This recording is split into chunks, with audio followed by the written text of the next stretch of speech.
Hello everyone. Welcome back. I hope you're ready, because tonight's story might just follow you into your dreams. It's not just another ghost story. It's not even something you'll find in the news. It's something that hikers in Korea whisper about. Something they warn each other about when the fog begins to rise. A figure in white, walking slowly toward the edge of a cliff. She never speaks. She never looks back. And sometimes, she disappears before your eyes. This is the story of Minseo Park, a young woman who thought she was just out for a peaceful hike, until she realized she was not the only one on that mountain. Before we begin, I want to make one thing clear. This isn't a scripted horror tale, nor a campfire story passed down for entertainment.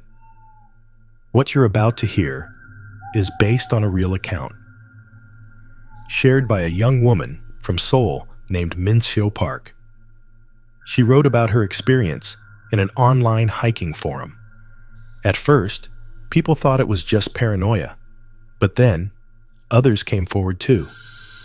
Multiple hikers, different times, same mountain, and the same woman in white. The patterns are chilling, too similar to ignore. Of course, you're free to believe, or not. But if you've ever hiked alone in the fog, you know how real fear can feel. Then she noticed it. The sky, which had been clear just moments ago, was slowly turning gray. The temperature dropped, and from the valley below came the fog. Not mist, not a little haze, real fog, thick and low, sliding through the trees like smoke. Minseo wasn't worried. Fog was normal on Bukhansan, especially in autumn. It made things feel magical. She stood up, brushed herself off, and continued the climb. But as she moved forward, something changed. The air felt heavier. The trees started to look unfamiliar. Even though she had taken this trail many times, something felt off. That's when she saw it. About 30 meters ahead, partially obscured by the fog, stood a figure. A woman. She was wearing a long white dress, thin, almost translucent. Her black hair fell over her shoulders and down her back. She wasn't moving. She wasn't hiking. She was just standing there. Minseo stopped in her tracks.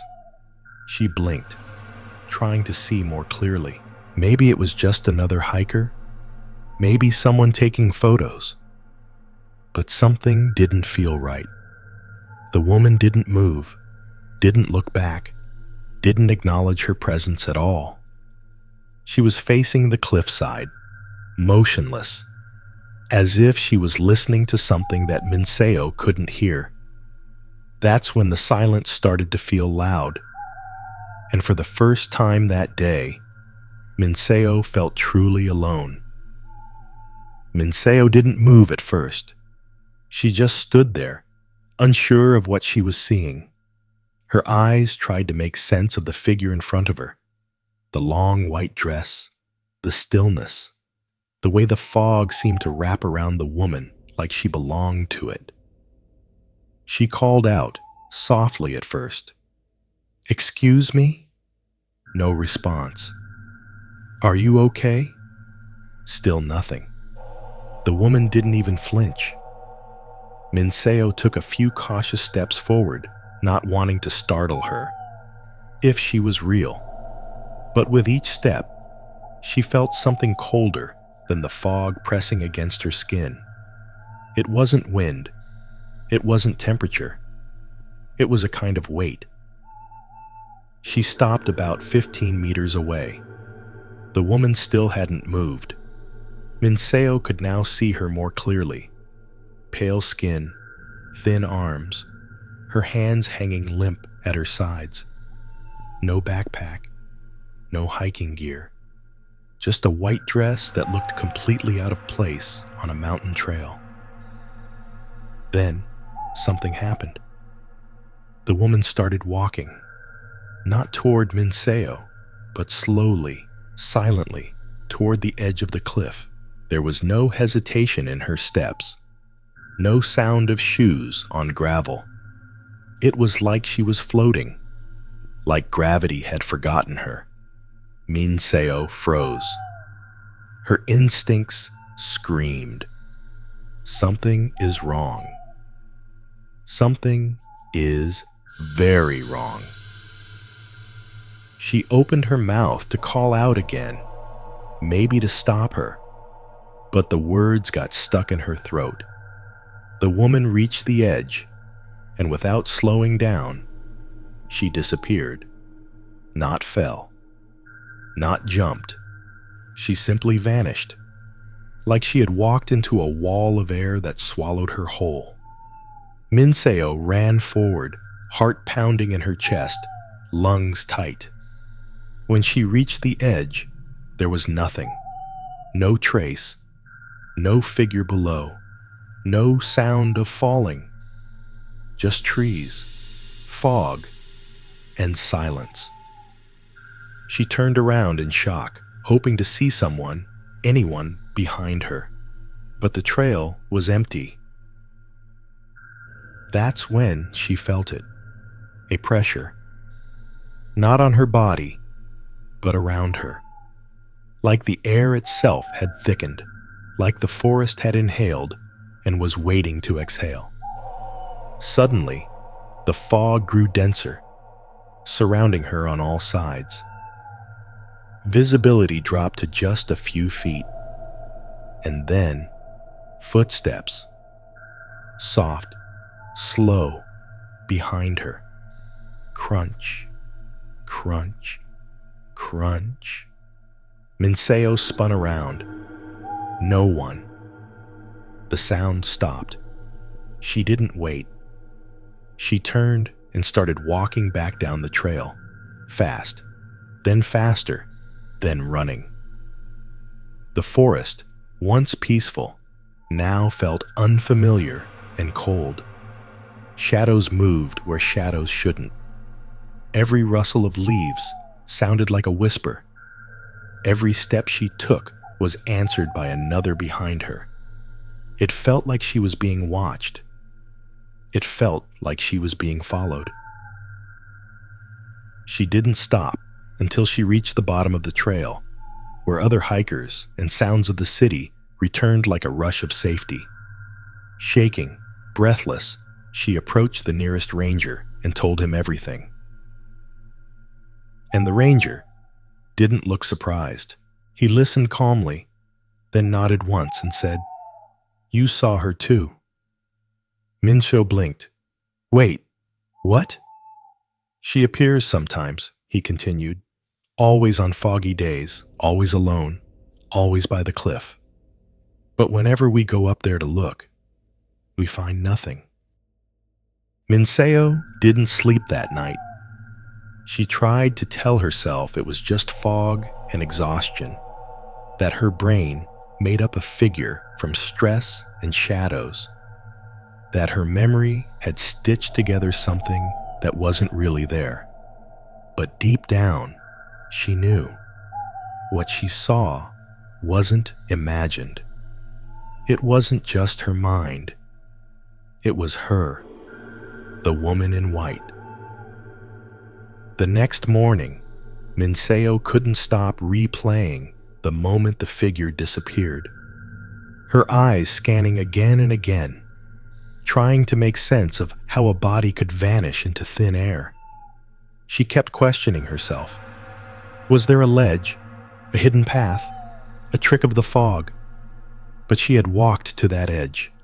She knew there was nothing there. No drop-off, no rock ledge, just a straight cliff, swallowed by trees and silence. Later that week, she told a friend, someone who also hiked regularly. At first, her friend laughed nervously, but then the color drained from her face. She said, "You saw her too?" Minseo was stunned. Apparently, the story of a woman in white had been circulating among local hikers for years. Some said she was a lost soul, a woman who had taken her own life on the mountain and never left. Others believed she wasn't human at all. One hiker, her friend said, had tried to follow her once and broke his leg falling near the same cliff.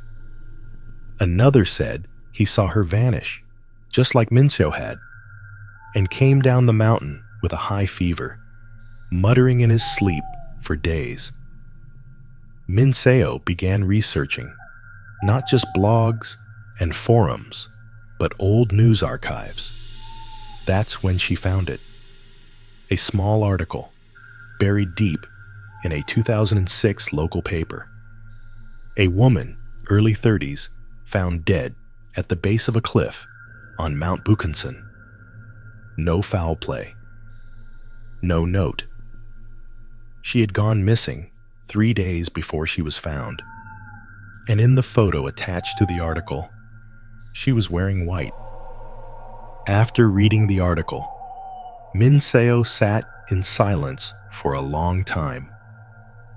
She wasn't sure what scared her more, that the woman she saw might have once been alive, or that maybe she still was, in a way that defied everything Minseo believed in.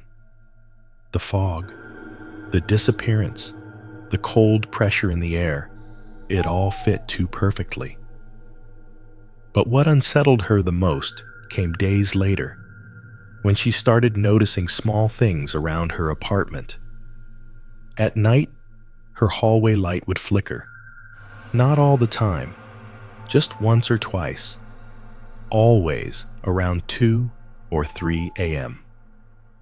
Once, she woke up to the sound of soft footsteps in the kitchen. Light, careful steps, like someone trying not to be heard. She got up, thinking maybe it was her roommate, but remembered she lived alone. The lights were off, the door was locked, nothing was out of place. Then came the dreams. In them, Minseo would find herself back on that trail, fog rolling in, birds silent, and always, she would see the woman in white standing near the cliff, facing away from her. But in the dreams, the woman would turn around, slowly, and her face was never clear, just blurred, like a photograph that refused to develop. She would wake up sweating, her heart racing, even though the apartment was cold. One night, she dreamed the woman was standing in her bedroom, not at the foot of her bed, not outside the window, right next to her. When she woke up, her window was open. She was sure she had closed it. That was the night she stopped sleeping in silence. She began leaving the TV on, volume low, anything to fill the space. She didn't hike for months after that. Eventually, the dreams faded. The flickering lights stopped. The air in her apartment felt normal again. But sometimes, just sometimes, when it rains or when the fog returns to Seoul, Minseo swears she still hears footsteps in the hall. Time passed. The fear faded, but it never fully left. Minseo never returned to Bukhansan. She hiked again eventually, but only with groups, never alone, and never when fog was in the forecast. She sometimes wondered why she saw the woman, why her, why that day. She hadn't done anything unusual. She hadn't broken any rules. She was just walking, just breathing, just trying to feel okay again. But maybe that's why. Maybe the mountain finds those who are already carrying something heavy. And maybe just maybe, it shows them someone who never made it back. Minseo doesn't claim to have answers. She's never tried to solve what happened. No ghost hunters. No return visits. She doesn't want to prove anything, and she doesn't need to. Because the look on the ranger's face, the way he said you saw her too, told her everything she needed to know. She wasn't the first. She probably won't be the last. And whoever, or whatever that woman is, she doesn't seem to want attention. She doesn't chase. She doesn't scream.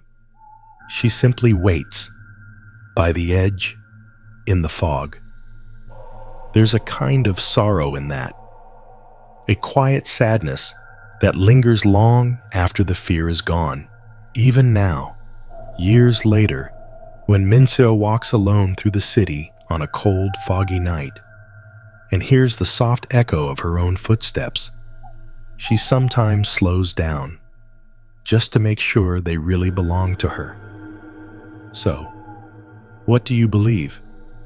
Was it a spirit tied to the mountain by tragedy? A shadow of grief that repeats itself in silence? Or was it something older, something that's always been there, hidden in the fog, waiting for the quiet and the vulnerable? Have you ever felt like something was near you, even when you were completely alone? Have you ever looked into the mist and thought, what if something is looking back?